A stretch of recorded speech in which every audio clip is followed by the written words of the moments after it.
Hey everyone, welcome back to our channel Prime Learning. This is Bharti Sharma. So I hope your preparations are going well. So इस video में आज हम बात करने वाले हैं कुछ और इम्पोर्टेंट क्वेश्चंस की जो कि आईसीएमआर प्रेट 2024 में आ सकते हैं। बेसिकली यहाँ पे हम पार्ट ए के क्वेश्चन जो है प्रैक्टिस कर रहे हैं। वीडियो को शुरू करने से पहले अगर आप लोगों ने चैनल को अभी तक सब्सक्राइब नहीं करा है सो मेक श्योर आप इसको सब्सक्राइब कर लें ताकि आने वाली इम्पोर्टेंट वीडियो की नोटिफिकेशन आप तक इजीली पहुंच जाए। तो चलिए वीडियो को शुरू करते हैं। आपका फर्स्ट क्वेश्चन है, to cubical dice are thrown, what is the probability that at least one of them shows 4? ठीक है, यहाँ पे हमें ये बताना है कि 4 आने की संभावना क्या है अगर हम 2 क्यूबिकल डाइस को क्या करते हैं, एक साथ जो है वो थ्रो करते हैं। ठीक है, आप सभी ने ये डाइस देखी होंगी। ठीक है, इसमें 1 2 3 4 5 5 6 तक यहाँ पे जो होते हैं, ठीक है, नंबर्स होते हैं। ठीक है, जब हम 2 क्यूबिकल डाइस को क्या करेंगे, थ्रो करेंगे, तो कुछ इस तरह से कुछ पॉसिबिलिटीज हमारे पास आती हैं।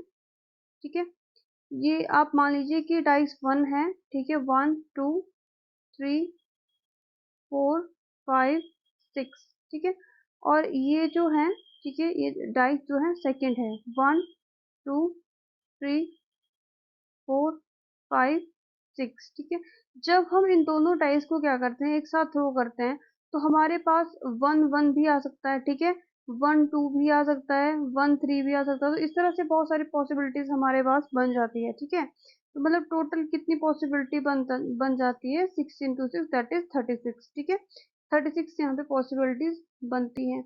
अब यहाँ पे पूछा है कि पॉसिबिलिटीज क्या बनेगी। ठीक है, अगर हम at least one of them shows 4, अगर हम 2 डाइस को क्या करते हैं, थ्रो करते हैं, ठीक है, तो दोनों में से एक जो है वो एटलीस्ट 1 जो है वो 4 आना चाहिए उसका।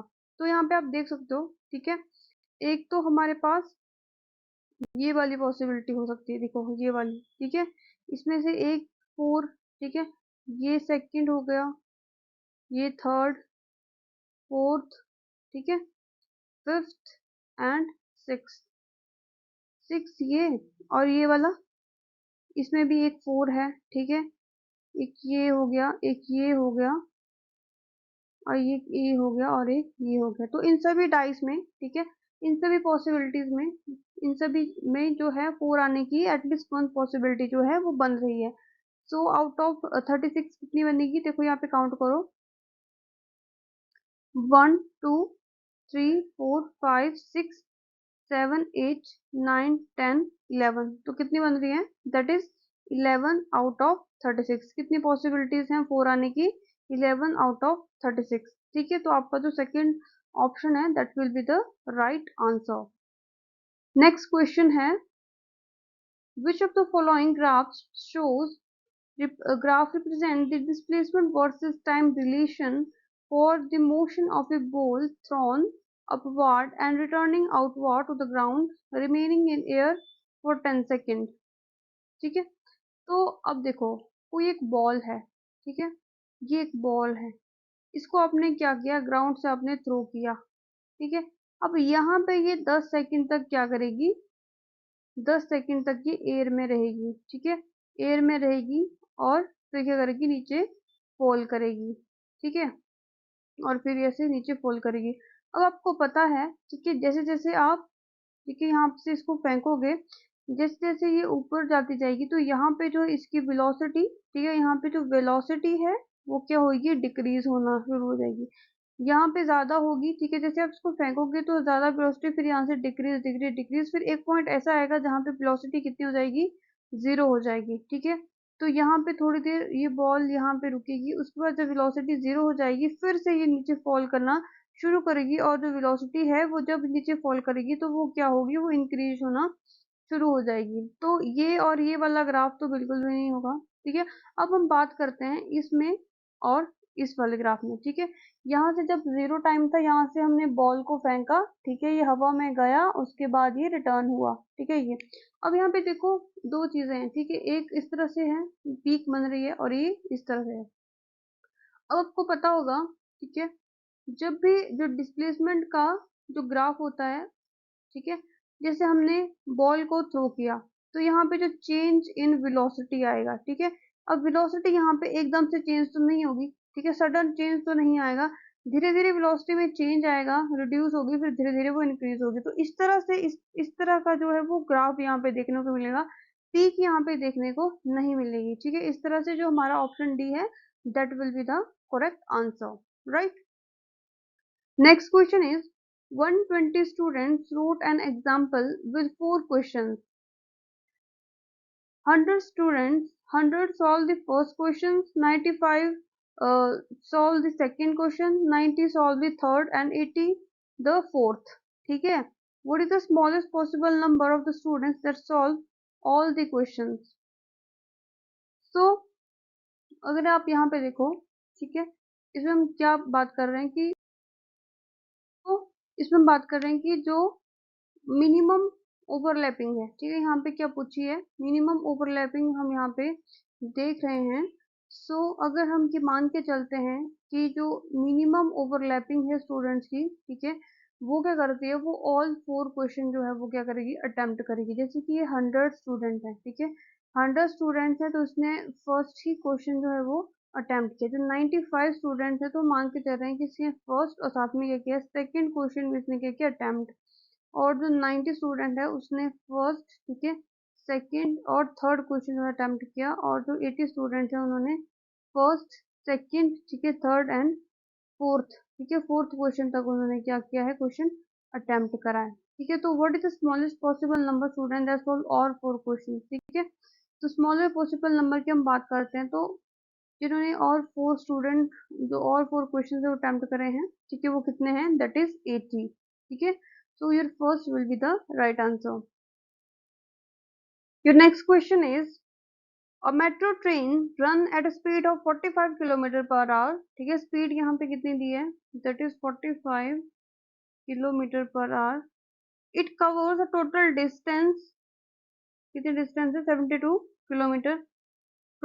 It covers total distance of 72 kilometer on its route from the origin to destination station in 2 hours. 2 hours that includes stop at intermediate station. If it stops for 2 minutes at each station, how many intermediate stations are there in a route? ठीक है, तो क्या बोला यहाँ पे कि एक metro train है जिसकी स्पीड जो 45 किलोमीटर है और ये कवर कर रही है, ठीक है, टोटल डिस्टेंस ऑफ, ठीक है, 72 किलोमीटर की कोई टोटल, ठीक है, 72 किलोमीटर की ये टोटल डिस्टेंस है, ठीक है। तो ये क्या बोल रहा है कि अब ये क्या कर रहा है, from its route from the origin to destination, ठीक है, ये ओरिजिन है और ये डेस्टिनेशन है, station in 2 hours that include stop at intermediate, ठीक है, 2 घंटे में ये क्या कर रही है, ये 2 hours लग रहे हैं इसको, 2 hours इसको लग रहे हैं। तो बीच में इंटरमीडिएट स्टेशन भी आ रहे हैं, ठीक है, बीच में इंटरमीडिएट स्टेशन भी आ रहे हैं इस तरह से, ठीक है। तो हर इंटरमीडिएट स्टेशन में ये रुक रही है कितने मिनट के लिए, 2 मिनट के लिए। अब ये बताओ, ठीक है, एट इफ अगर ये 2 मिनट के लिए हर एक स्टेशन में रुकती है, तो how many intermediate station are there in a route, तो कितने इंटरमीडिएट स्टेशन होंगे इस रूट में, ठीक है। तो देखो इस क्वेश्चन को कैसे हम सॉल्व करेंगे, सबसे पहले हम क्या करेंगे, पहले हम टाइम निकालेंगे, एंटायर एंटायर जो भी रूट है उसका हम टाइम निकालेंगे। तो टाइम का क्या फॉर्मूला होता है, time is equal to distance upon speed, ठीक है, डिस्टेंस अपॉन स्पीड। डिस्टेंस कितनी दी है हमें, that is 45 kilometre, sorry distance कितनी है, that is 72 kilometre, 72 kilometre upon 45, ठीक है। तो जब उसको फर्दर सॉल्व करोगे तो आपका कितना आएगा, 1.6 आवर्स, ठीक है। अब यहाँ पे हमें क्या निकालना है, हमें निकालना है जो हमें यहाँ पे पूछा है कि इंटरमीडिएट स्टेशन कितने होंगे। सबसे पहले अगर हम देखें, ठीक है, जो total time spend at each stop, ठीक है, सबसे पहले हम यहाँ पे निकालेंगे total time spend at each stop. तो कैसे निकालेंगे वो, that is number of stops multiplied by time पर स्टॉप, ठीक है।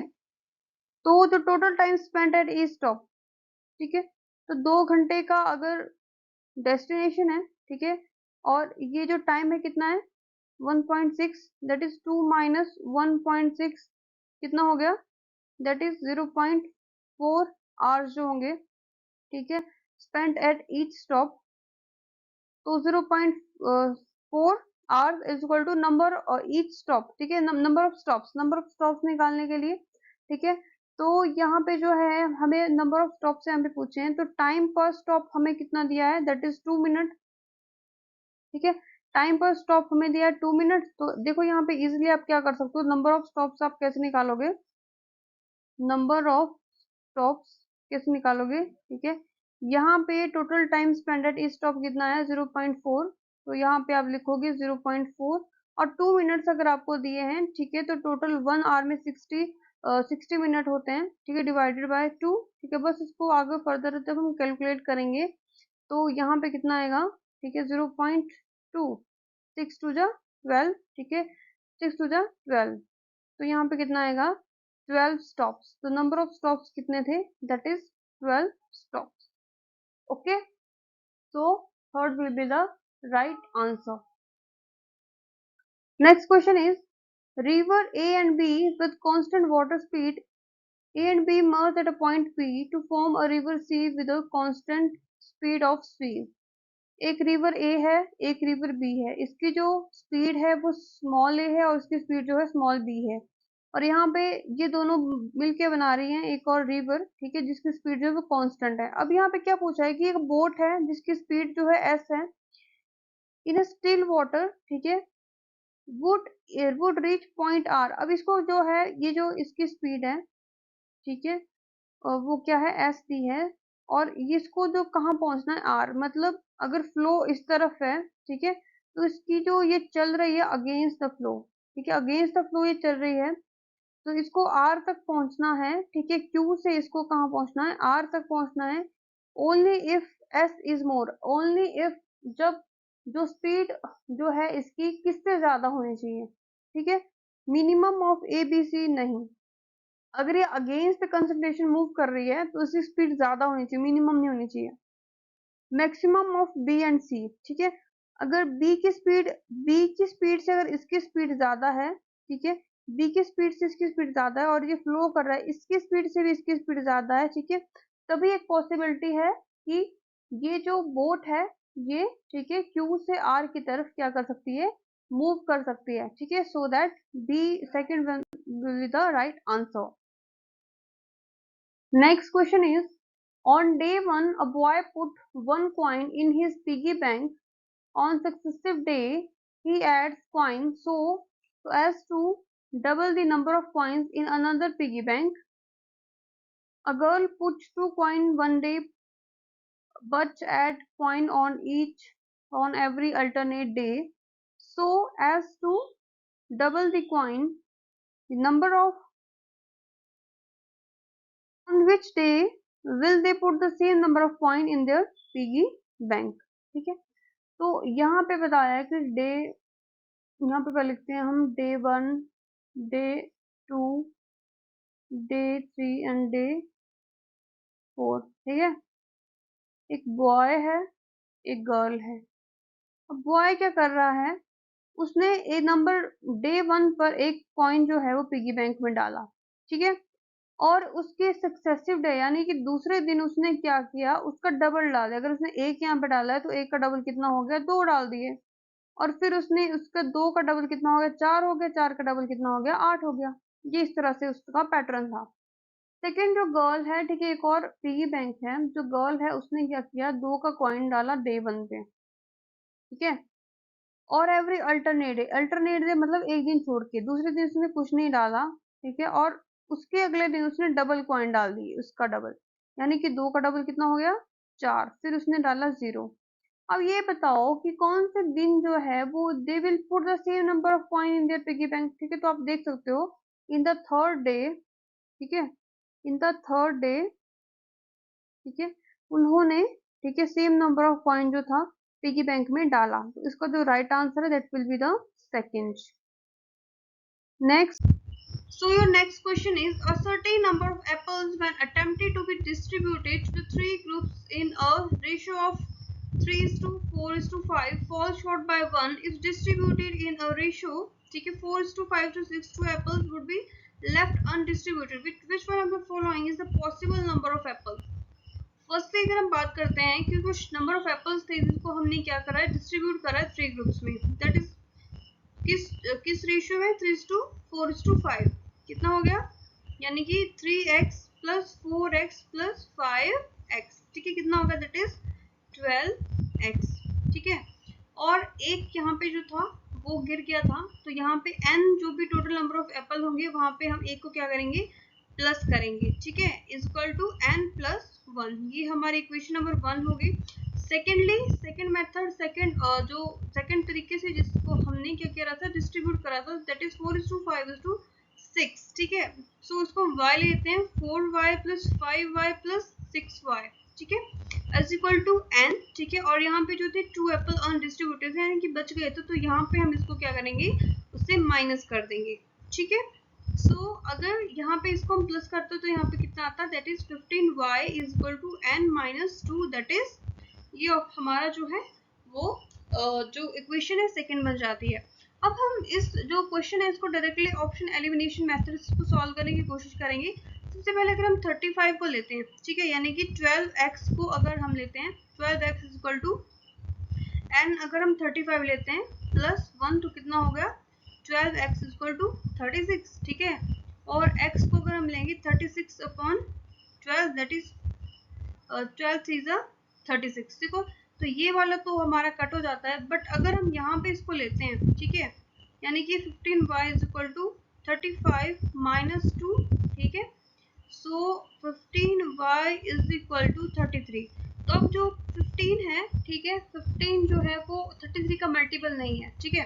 33 जो है 15 से डिवाइड नहीं हो सकता, ठीक है, इसलिए जो फर्स्ट ऑप्शन है दैट विल बी इनकरेक्ट। अगर हम सेकंड लेते हैं, दैट इज 47, ठीक है, 12x is equal to 47 plus 1 तो कितना हो जाएगा, x इज इक्वल टू 48/12, ठीक है, 12 4 का कितना हो गया, 48, तो x इज इक्वल टू 48। अगर हम दूसरी इक्वेशन में इसको पुट करते हैं, यानी कि 15y इज इक्वल टू 47 - 1 तो कितना हो गया, y इज इक्वल टू 45/15, ठीक है, 15 तो 15 3 का कितना हो गया, 45, तो y इज इक्वल टू 3, यानी ये दोनों जो है वो इससे डिविजिबल है। दैट विल, इसका मतलब क्या है कि जो आपका जो राइट आंसर है that will be the second, that is 47, okay. Your next question is, so ये जो क्वेश्चन है, ठीक है, ये वॉच रीजनिंग, ठीक है, यहाँ से है तो जो आपका क्लॉक वाला है, ठीक है, वॉच और यू कैन से क्लॉक, ठीक है, तो यहाँ से भी आपको 1 या 2 क्वेश्चन जो एग्जाम में डेफिनेटली देखने को मिल सकते हैं, तो इस टॉपिक को भी आप अच्छे से करके जाइए। तो क्वेश्चन क्या है कि आपको डिफरेंस बताना है, एक जो क्लॉक है, ठीक है, उसमें जो 11 आवर्स के बाद जो है, ठीक है, 11 hours after synchronisation in a time shown by standard watch and a watch whose hour and a minute hand coincide every 64 minutes, ठीक है, जो सिंक्रोनाइज होता है ना, ठीक है, आफ्टर 11 आवर्स, ठीक है, आफ्टर 11 के आवर्स के बाद जो कि सिंक्रोनाइज होता है, तो वो जो टाइम है, ठीक है, एक स्टैंडर्ड वॉच का और एक वॉच का जिसमें कि जो आवर्स और मिनट है, जो आवर्स और मिनट हैंड्स हैं वो कोइंसाइड करते हैं 64 मिनट्स में, ठीक है। तो ये एक स्टैंडर्ड वॉच है, ठीक है, जो स्टैंडर्ड वॉच है, ठीक है, उसमें जो आफ्टर 11 आवर अगर सिंक्रोनाइजेशन होता है तो वो कितने टाइम पे होता है, दैट इज 65.5 पे, ठीक है, यानी कि 1:05, ठीक है, 1:05 या 1:06, ठीक है, तो इतना आप टाइम ले सकते हो कि इस टाइम पे जो है वो सिंक्रोनाइजेशन होती है आफ्टर 11 आवर्स। और एक और वॉच हमें दी है, ठीक है, जो एक स्टैंडर्ड वॉच की हम बात कर रहे हैं, लेकिन यहाँ पे एक और वॉच दी है जिसमें आफ्टर 11 आवर्स, ठीक है, आफ्टर 11 आवर्स जो है सिंक्रोनाइज होती है किस टाइम पे, 64 मिनट्स पे हो जाती है, ठीक है जी। अब यहाँ पे पूछा है कि डिफरेंस बताओ इन दोनों में। सबसे पहले तो आप यहाँ पे देखो, ठीक है, यहाँ पे अगर स्टैंडर्ड वॉच का सिंक्रोनाइजेशन टाइम इतना है, ठीक है, और इसका इतना है, तो इन दोनों के बीच में अगर हम डिफरेंस देखें, ठीक है, तो कितना आएगा, दैट इज 65.5, ठीक है, माइनस 64 कितना हो गया, 1.5 का, 1.5 का जो है इसमें डिफरेंस है, ठीक है। और अब ये हमें बताना है कि अब ये जो वॉच है ना, जब यहाँ पे सिंक्रोनाइजेशन हो रही है और उसमें उस टाइम पे हो रही, तो ये कितने पीछे है इस स्टैंडर्ड वॉच से, ठीक है, ये जो हमारी ये वाली वॉच है तो कितनी पीछे इस स्टैंडर्ड वॉच से। तो अगर हम देखें, ठीक है, सिंक्रोनाइजेशन कब हो रही है, आफ्टर 11 आवर, और ये कितनी पीछे इससे, दैट इज 1.5 मिनट, तो कितना होगा, दैट इज 16.5, 16.5 जो है मिनट, इतनी इससे पीछे है, तो इतना डिफरेंस जो है इन दोनों वॉच में आ रहा है, ठीक है, तो second will be the right answer. Next question is, in the given diagram, lines A and B, C and D are parallel. What is the angle of theta? ठीक है, ये जो थीटा एंगल है इसको पूछा है। अगर A और B और C और D जो है वो क्या है, पैरेलल है। अब सबसे पहले आप देखो, ठीक है, ये जो एंगल होता है हमारे पास, ठीक है, ये कितने डिग्री का होता है, दैट इज 180 डिग्री का, 140 यहाँ पे दिया है, तो अगर हम यहाँ पे 40 डिग्री प्लस कर दें, ठीक है, तो कितना हो जाएगा ये टोटल, ये हो जाएगा टोटल 180 डिग्री का, ठीक है। और इसके बीच का एंगल भी कितना होगा, ठीक है, इसके बीच का एंगल भी कितना होगा, 180 डिग्री का। अगर हम 40 डिग्री को प्लस करते हैं 75 से, ठीक है, तो कितना आ जाएगा हमारे पास, दैट इज 111 डिग्री, ठीक है। अगर हमें इसको निकालना है तो हम क्या करेंगे, 180 माइनस अगर हम 115 करते हैं तो ये कितना आ जाएगा हमारे पास, दैट इज 65 डिग्री। और ये जो सी वाला एंगल है, ठीक, और जो थीटा एंगल है, ये क्या है आपस में, ठीक है, वर्टिकल अपोजिट एंगल है, ठीक है, यानी कि अगर यहाँ पे 65 डिग्री होगा तो यहाँ पे भी कितना होगा, दैट इज 65 डिग्री। तो आपका जो ऑप्शन थर्ड है that will be the right answer. Next question is, straight line drawn inside a rectangle can create multiple rectangles of different size। ठीक है, एक रेक्टेंगल है, ठीक है, हमारे पास। अब ये यहाँ पे क्या कहा है कि अगर हम इसमें एक स्ट्रेट लाइन लेते हैं, ठीक है, तो क्या होगा कि the line can be intersect each other and the minimum number of the straight line needed to show result total 9, ठीक है, तो 9 ट्राइंगल बननी चाहिए। तो सबसे पहले अगर हम देखते हैं तो यहाँ पे कितनी ट्राइंगल बन रही है, दैट इज 1 2 और ये पूरी की पूरी 3। अगर हम इसमें एक और लाइन ले लेते हैं यहाँ पे, अब देखते हैं कितने यहाँ पे एंगल्स बन रहे हैं, दैट इज 1 2 3 4, कितनी रेक्टेंगल्स बन रही है, 4, ठीक है। और ठीक है, तो 4 होगी, इसके बाद ये कौन सी कितनी होगी, दैट इज 5, ठीक है, ये वाली, और एक बाहर वाली कितनी होगी, दैट इज 6 प्लस 2, ठीक है। और इसके बाद अगर ये वाली देखिए अंदर वाली 1, एक ये पूरी, ठीक है, और ये पूरी, तो कितनी होगी 2 प्लस और एक और, अगर ये आउटर वाली है, ठीक है, इसको हम एक और प्लस करते हैं तो कितनी होगी यहाँ पे, दैट इज प्लस 1, तो कितनी होगी 4 5 6 7 8, दैट इज 9, कितनी होगी 9। तो हमें कितने स्ट्रेट लाइन लेने की यहाँ पे जरूरत है, अगर हमें 9 रेक्टेंगल बनानी है, दैट इज 2, ठीक है, second will be the right answer. So this is all about today. If you like the video, please hit the like button, share the video and subscribe to my channel. Thank you so much all.